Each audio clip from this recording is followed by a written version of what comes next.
Nous donc aussi, puisque nous sommes environnés d'une si grande nuée de témoins, rejetons tout fardeau et le péché qui nous enveloppe si facilement, et courons avec persévérance dans la carrière qui nous est ouverte. Ayant les regards sur Jésus, le chef et le consommateur de la foi, qui, en vue de la joie qui lui était réservée, a souffert la croix, méprisé l'ignominie et s'est assis à la droite du trône de Dieu.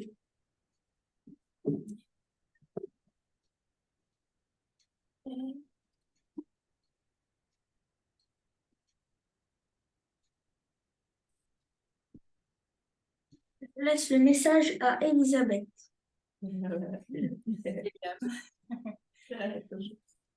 Bonjour à tous. Bonjour. Alors, j'espère que vous allez tous bien et voilà, je vous souhaite vraiment un sabbat béni sous le regard du Seigneur. Alors, on raconte l'histoire d'un jeune homme qui, au tout début de la Seconde Guerre mondiale, était avec d'autres recrues dans un fort, le fort de Saint-Cyr. Et donc, dans sa sélection, il a dû apprendre à tirer, malheureusement, avec un pistolet. Et ce jour-là, il a dû aller dans les fossés avec un groupe d'autres jeunes, donc un groupe de 6. Et à tour de rôle, il devait tirer sur une cible. Et des panneaux qui étaient à 50 mètres à peu près, chacun avait le sien. Et quand son tour est arrivé, il a pris position, un peu intimidé évidemment. Il a pris position, il vise sa cible, il tire ses 5 cartouches et il laisse la place au suivant. Et lorsque le sergent va regarder les différents panneaux, les différentes cibles, il semble très rêveur, un peu étonné. Il est intrigué, perplexe même. Et effectivement, il y avait de quoi. Le carton de notre jeune ami était vierge, pas un seul trou. Par contre, celle d'à côté avait 10 trous. Alors, je vous laisse imaginer la réaction de ses copains qui étaient bien amusés de voir qu'en fait, il n'avait pas su viser au bon endroit et il s'était trompé de cible. Et malheureusement, que de chrétiens pleins de bonne foi se trompent eux aussi de cible. Au chapitre 11 des Hébreux, donc le texte précédent, le texte qui nous a été lu ce matin, eh bien, l'apôtre Paul relate tout un panel en fait, d'hommes et de femmes qui ont su garder les yeux sur la bonne cible, qui ont regardé la bonne direction. Et pour finir cette série de personnes, il conseille à ses lecteurs de rejeter le péché et tout fardeau qui brouille la vue à ses auditeurs. Et il le recommande tout particulièrement, il le dit, ayant les regards sur Jésus, qui suscite la foi et l'amène à la perfection. Donc, il les encourage vraiment à garder les yeux fixés sur le Seigneur, parce que c'est là la bonne direction. Un commentateur relève que le début du verset 2 présente une difficulté.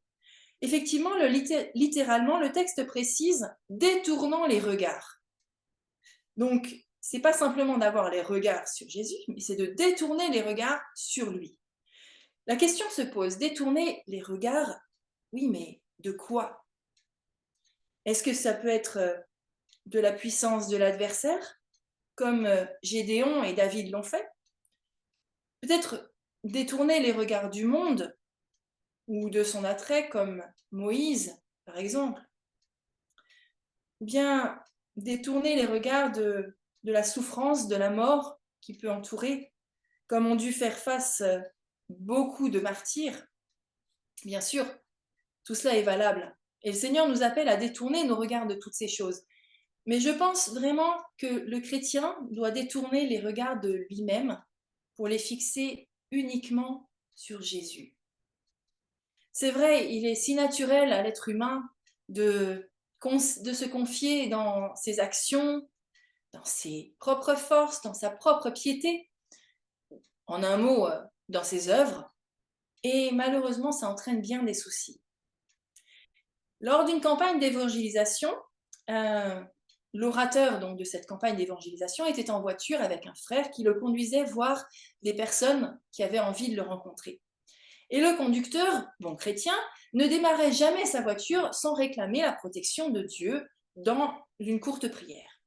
Or, ce jour-là, peut-être était-il pressé ou avait-il oublié, mais il n'avait pas prié. Et tout à coup, sur un grand boulevard, bondé de voitures, il s'écrie « Mais frère, j'ai pas prié, il faut que je m'arrête !» À grand prix, avec grande peine et au prix de manœuvres un peu périlleuses, il s'arrête enfin au bord du trottoir. Comme c'était à l'époque où les hommes portaient encore des casquettes ou des chapeaux pendant la journée, il enlève son chapeau, il arrête son moteur, il joint ses mains et fait une brève prière à Dieu. Puis il redémarre, complètement rassuré.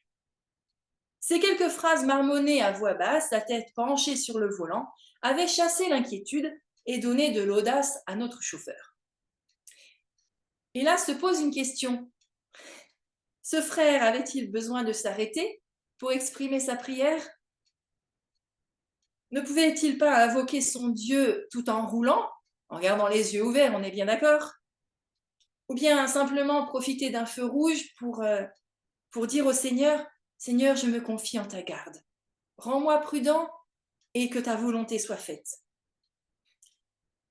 Eh bien, quoique sincère, mais malheureusement prisonnier d'une excellente habitude, on est d'accord, ce croyant commettait une faute dont il n'était pas conscient, mais qu'il aurait pu détecter s'il s'était seulement posé la question « En qui ou en quoi ai-je placé ma confiance pour être apaisé? En celui qui exauce ma prière ou bien dans les quelques mots prononcés avant de démarrer ?» Après sa prière, ce frère repartait rassuré alors que la crainte le saisissait quand il avait oublié de s'adresser à Dieu. Autrement dit, il avait foi en sa prière et non dans le Christ qui répond à la prière. Au final, n'était-ce pas donner un pouvoir quasi magique à une formule ou à un acte de piété et du même coup tourner le dos à celui qu'on prétend prier? Notre sécurité dépend-elle de celui qui protège ou bien de nos prières, c'est-à-dire de nous en définitive? Alors on comprend ce que le prophète Ésaïe dit, « Cessez de vous confier en l'homme, que ce soit l'homme qui nous entoure ou bien nous-mêmes. » On lit parfois dans des ouvrages religieux des phrases qui mettent l'emphase sur les actes des missionnaires ou des chrétiens qui ont écrit des articles. « Nous avons beaucoup prié et le Seigneur a béni. » Ou encore, « En réponse à nos prières, le Seigneur nous a accordé telle faveur.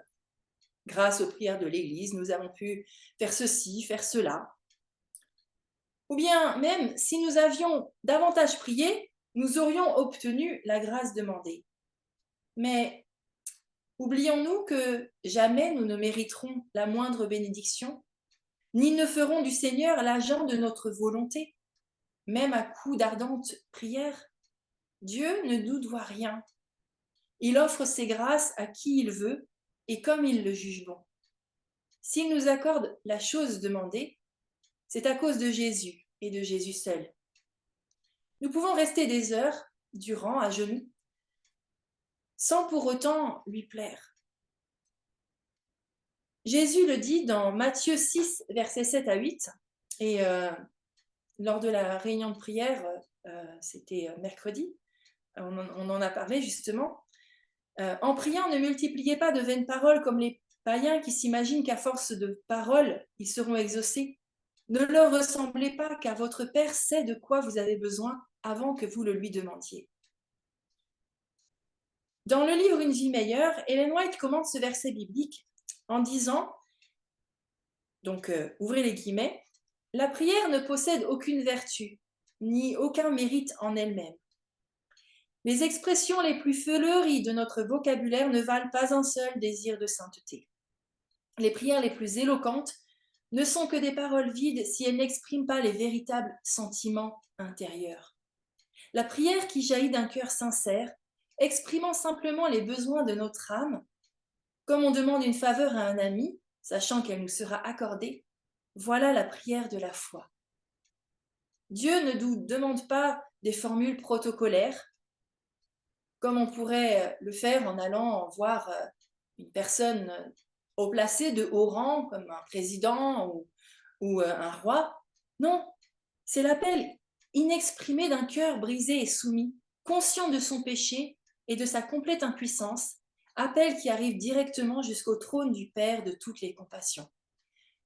Et c'est là que je trouve merveilleux ces moments de prière que l'on passe avant le message, parce que justement, on appelle à notre Dieu pour des sujets qui nous tiennent à cœur, et on sait qu'il écoute, on sait qu'il est attentif, et qu'il répondra en son temps et selon la manière dont il le juge digne. Je pense que chacun de nous est convaincu de l'importance de la prière. Et nous avons été créés pour vivre dans l'intimité de notre Père. Il nous est dit dans les paraboles de Jésus, si nous demeurons toujours en sa présence, nos cœurs tournés vers lui pour le remercier et le louer, notre vie sera continuellement fortifiée. Nos prières deviendront de véritables discussions intimes avec lui. Nous pourrons converser avec Dieu comme avec un ami. Il nous parlera personnellement de ses mystères et nous sentirons fréquemment la douce présence de Jésus. Souvent, nos cœurs brûleront au-dedans de nous quand il s'approchera pour s'entretenir avec nous comme il le faisait avec Enoch.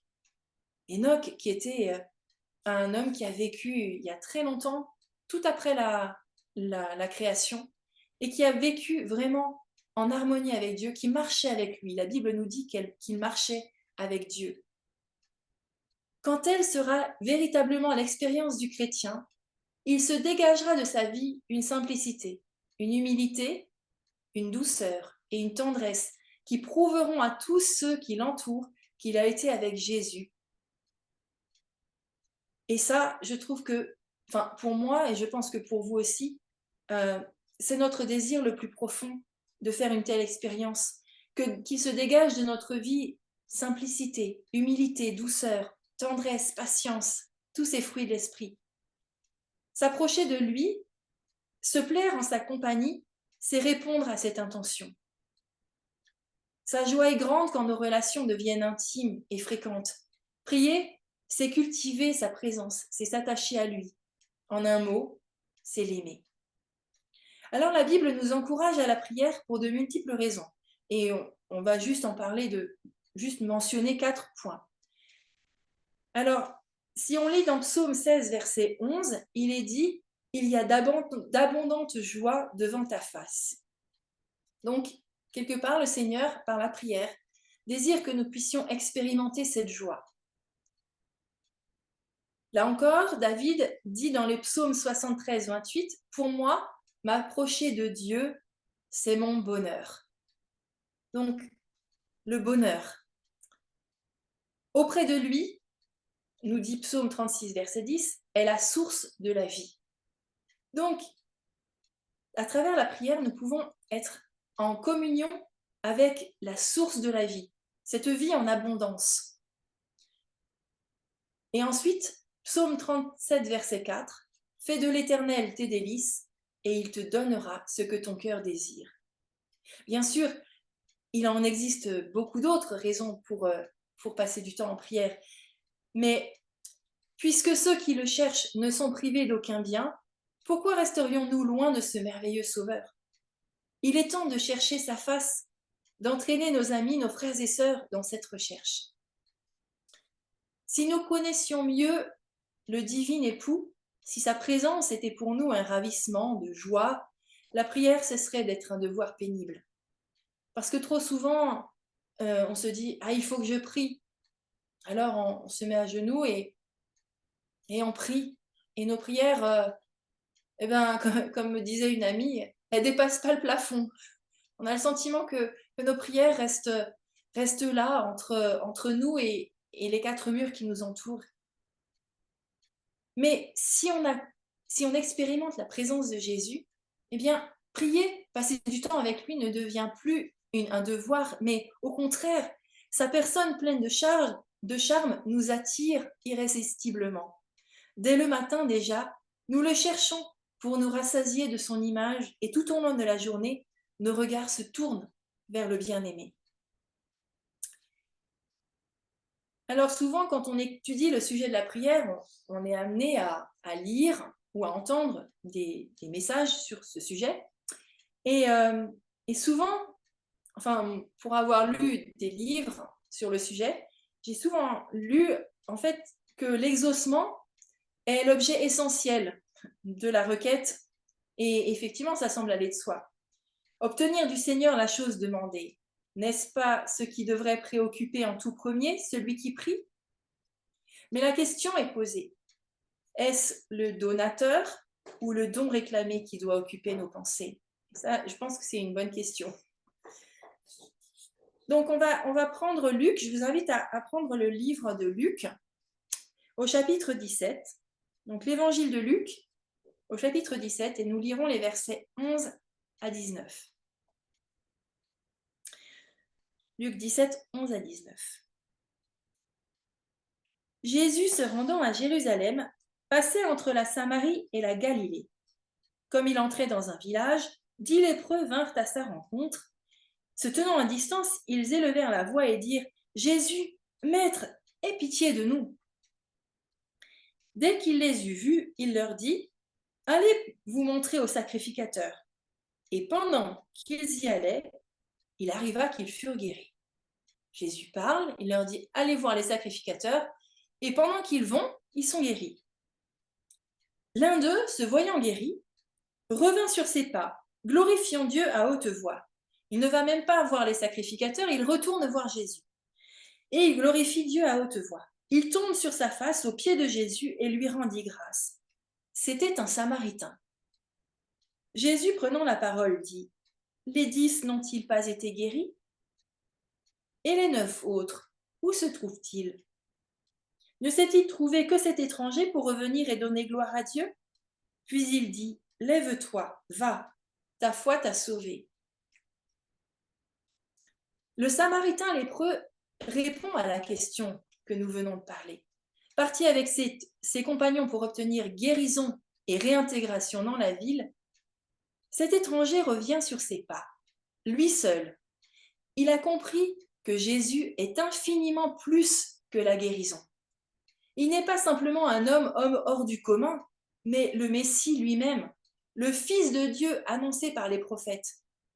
Et combien il a raison de rebrousser chemin, de se jeter aux pieds de Jésus pour lui dire sa reconnaissance. Il part d'ailleurs, on le voit, avec une bénédiction supplémentaire. Ta foi t'a sauvé. Non seulement il est guéri, mais il est sauvé. En réalité, le premier but de la prière n'est pas d'obtenir la chose que nous demandons, mais un plus grand attachement à la personne du Seigneur, ainsi que le désir de le connaître plus intimement. La Bible permet d'affirmer cela pour 4 raisons au moins. Premier point, l'Écriture me recommande d'une part de croire que j'ai reçu la chose demandée et d'autre part de rendre grâce à Dieu avant même d'avoir reçu la chose demandée.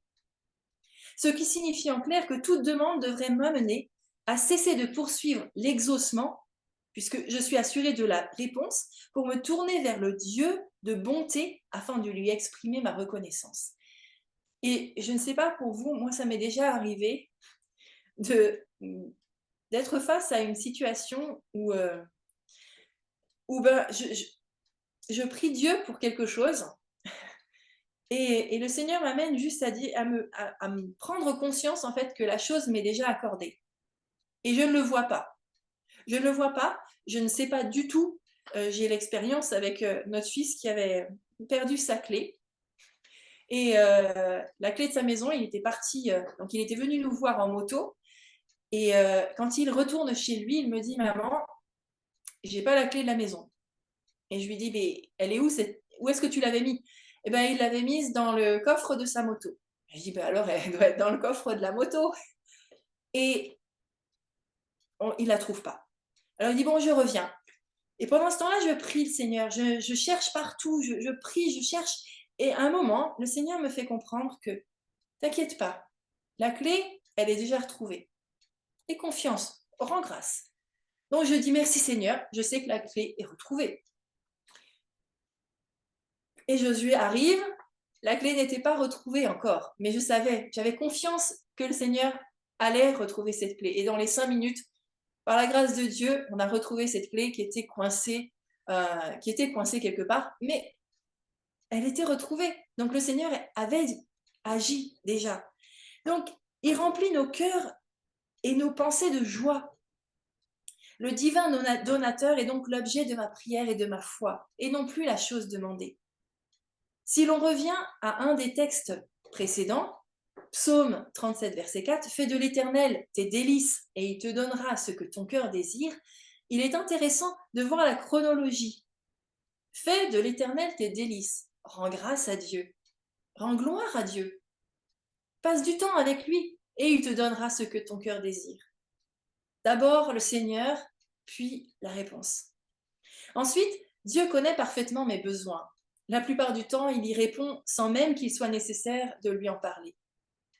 Je pense que nous n'avons même pas à l'idée de prier Dieu pour notre pain quotidien. Et on en a parlé justement cette semaine, et Germain l'a mentionné. Il dit, mais attendez que vous ayez vraiment besoin, et là, on va vraiment prier, demander au Seigneur notre pain quotidien. Si le pain vient à manquer, quelle ferveur ne nous anime-t-elle pas pour prier pour que le Seigneur exauce nos besoins? Mais Dieu, juste, parfois,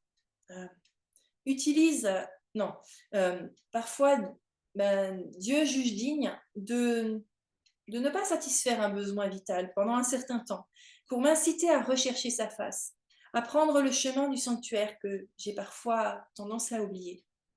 C'est alors que je découvre le besoin qui est le plus important que tout autre, avoir une communion intime avec mon Père.